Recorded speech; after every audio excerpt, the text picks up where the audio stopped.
Hello, everyone. I'm Armstrong Williams. It's actually the first day of March. I've got an interesting question for you, one that I have been contemplating.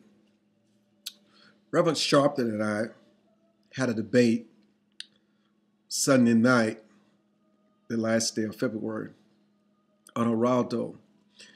And it was about whether or not President Barack Obama got a pass, meaning little or no criticism, from the black community, because to criticize him would appear to as a betrayal to the family. The family meaning all black people. Now, that's an interesting question because I think on the one hand, there is some merit.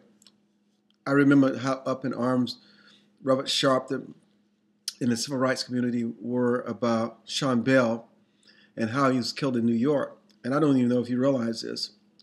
A couple of weeks ago, Eric Holder's Justice Department came to the conclusion that there was not enough evidence to pursue criminal charges against the police officers that were involved. So the case was dropped from the Justice Department. I know there was a blip where Sharpton complained, and yet he spoke with Eric Holder, but it was not a lot of fuss. I'm sure Bush, or maybe even a Democrat, other than Barack Obama had been in the White House, certainly if it had been somebody, a Republican, there would have been an outcry.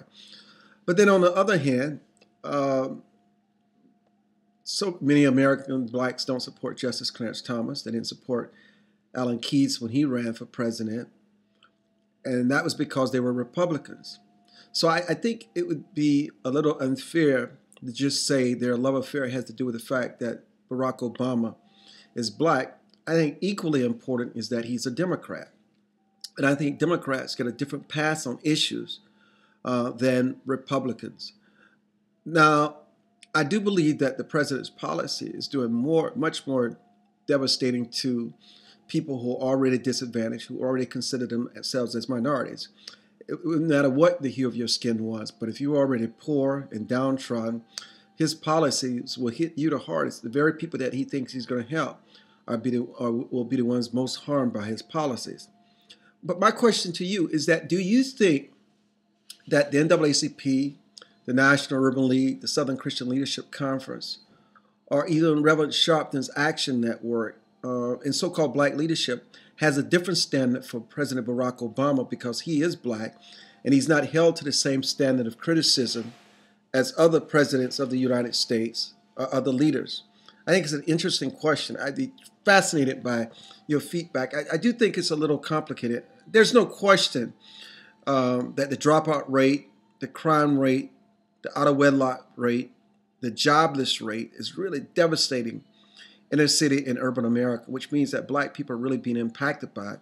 I do think the so-called black leadership is somewhat muted, a handicap, because Barack Obama's in the White House. In fact, I remember one of the most prominent leaders in this premier black leaders in this country said to me privately once, I won't call his name, that Barack Obama could be a blessing, but the worst thing that could have happened to black people, because if he doesn't deliver, they would be hard pressed to criticize him because he is the first. Be fascinated by your comments. I'm Armstrong Williams. Would love to hear back from you. Let us know what you think, and let's start the week off right. Make the most of it.